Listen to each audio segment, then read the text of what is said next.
Thank you, Veena, for that nice introduction. Good afternoon, ladies and gentlemen. I'm going to talk about most common problem which we encounter in clinical practice, that is prescribing insulin.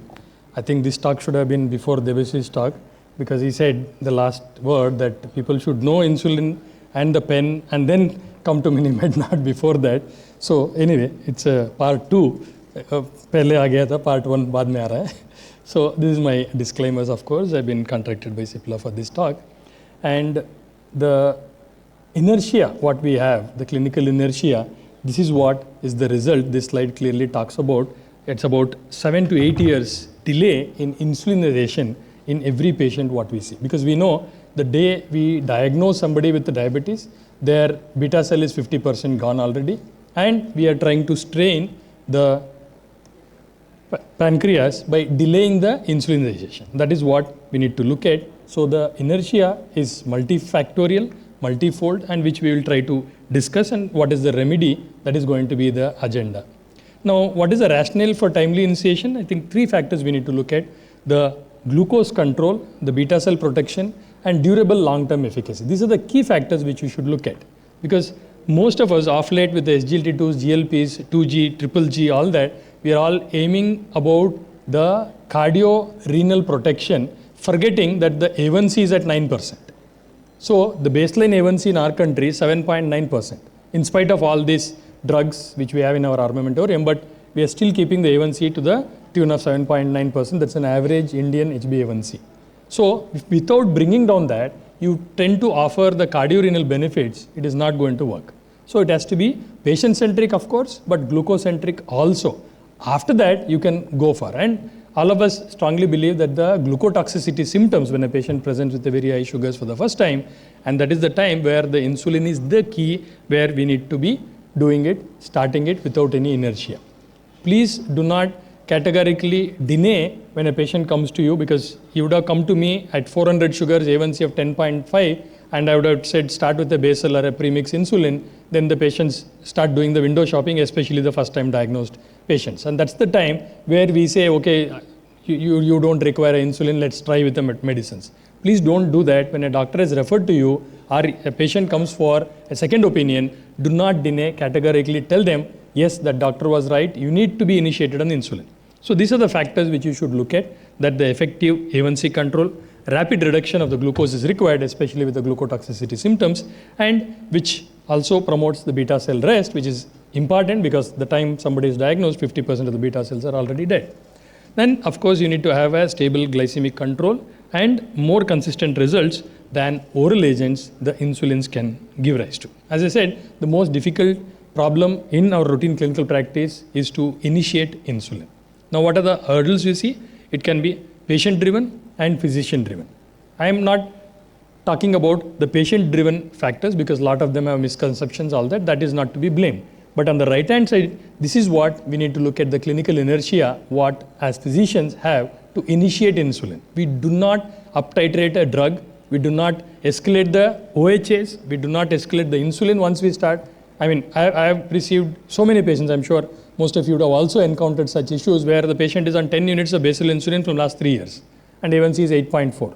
Nobody has bothered to up-titrate a insulin 10 units which was started 2-3 years back, and the A1C is still persisting to be 8+.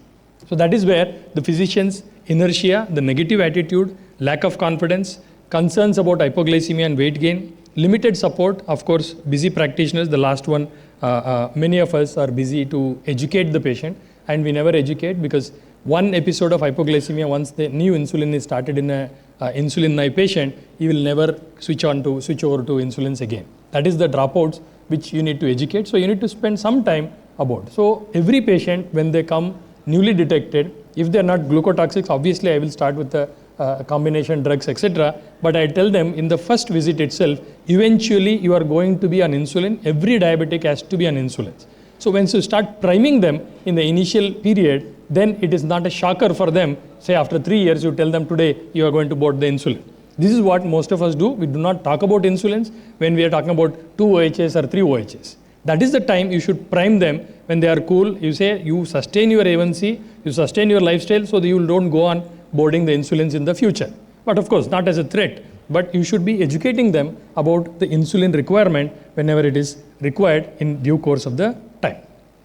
So the failure to initiate or intensify therapy, and you look at the reasons where it is provider and healthcare system barrier, amounts to about 70%.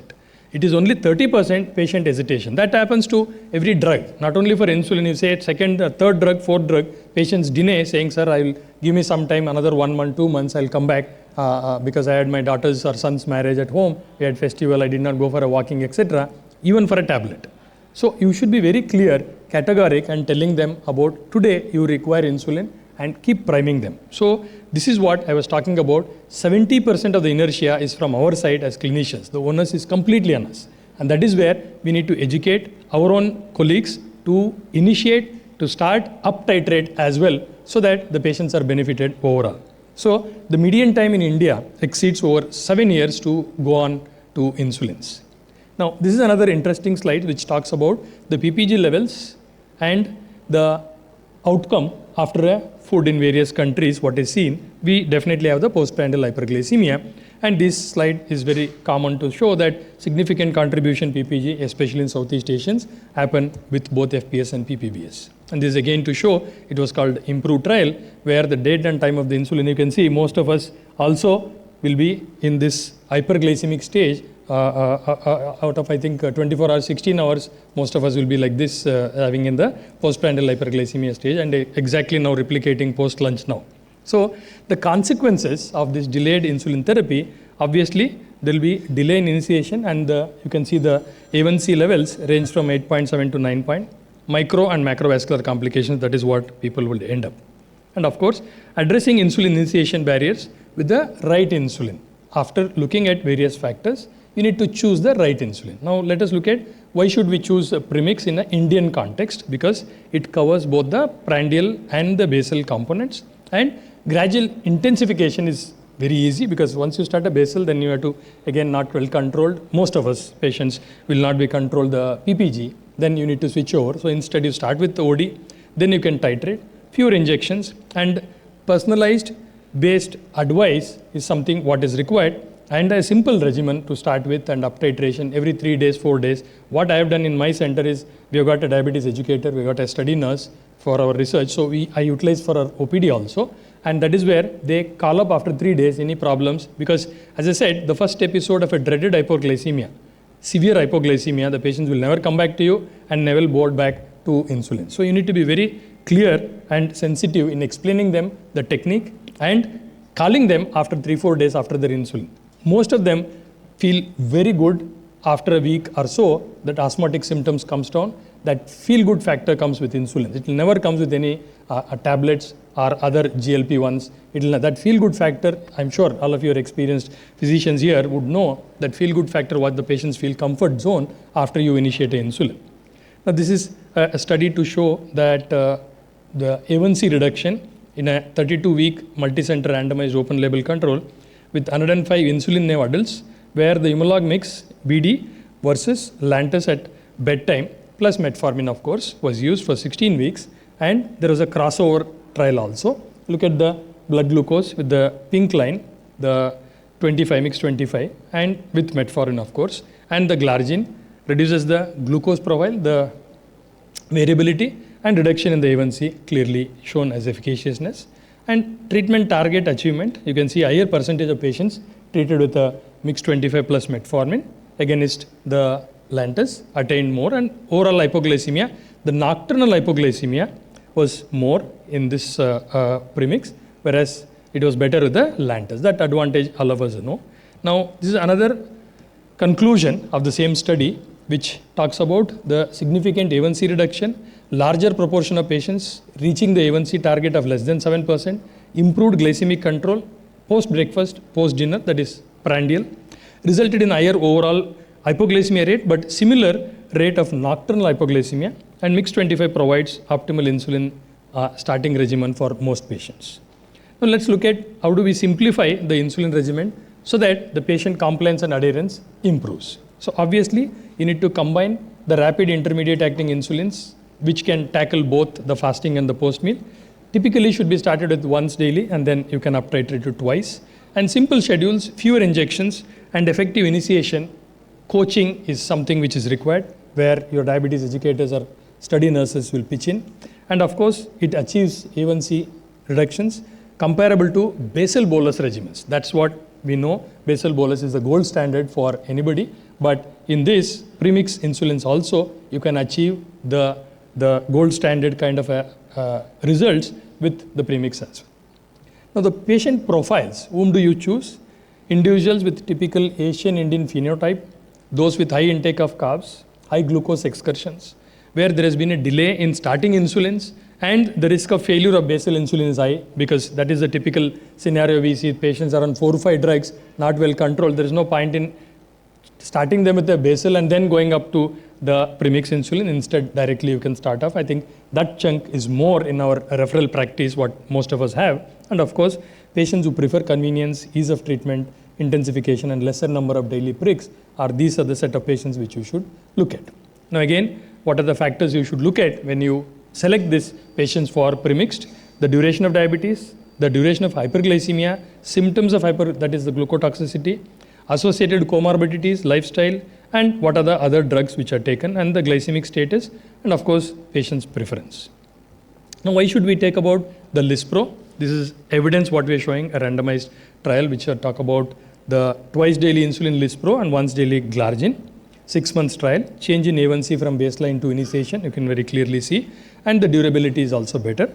Now, the overcoming insulin initiation hurdles, tailoring treatment with a premix. Now, this is a comparison between Lispro Mix 25 and Mix 50. This is again tricky when you choose which category of patients you choose. LM50 better reduces the PPG both in the morning and evening. Bedtime blood glucose also is better controlled with LM50, and the mean excursions will be better off with the 25 versus 50. So the comparison between these two, I'll take another 30 seconds, sir. Significantly more in patients with LM50, and the FBG change from baseline is significantly better with the LM50. So the comparison between these two, the incidences of total hypoglycemia, the total insulin dose, the body weight, 7-point profile, all these are significantly reduced with LM50 whenever you think the postprandial excursions are more. And mid to high ratio premix analogs should be chosen when you don't have sufficient nighttime glycemic control, and a hybrid approach using a low ratio premix in the evening enhances overall 24-hour glucose, and practical strategy using a mid or high ratios in the mid and low ratio at night, the balanced 24-hour glucose control can be seen. And of course, the quality of life, there are evidences clearly to show these trials with the EQ5D and ITR-QOL quality of life questionnaires clearly shown, and adding on a nurse or a certified diabetes educator, which I told you, adds on a lot of additional value to your practice and to patients as well. Remember that this is going to be really effective in routine clinical practice. And of course, the role of diabetes educators and patient counseling boosts engagement, phone calls, video calls. Phone calls, I said, I do practice in my center. And of course, the intensification, the treatment arms, this is another evidence just to show you. For lack of time, we'll skip these things. And of course, is a viable option for intensification, switching from basal to alternative to adding on a prandial or a basal plus what we talk about. It is simpler than the basal bolus, which is cumbersome because of the pricks, suitable for patients who are unwilling or unable to manage the complexity of this basal bolus. And of course, guidelines clearly talk about advising the premix. This is a IDF, our own RSSDA guidelines, clearly talks about the switching over, and also to initiate to start with the premix insulin, it is allowed as per our own. And of course, patient-related advantages, physician-related advantages. Thank you very much for patient hearing.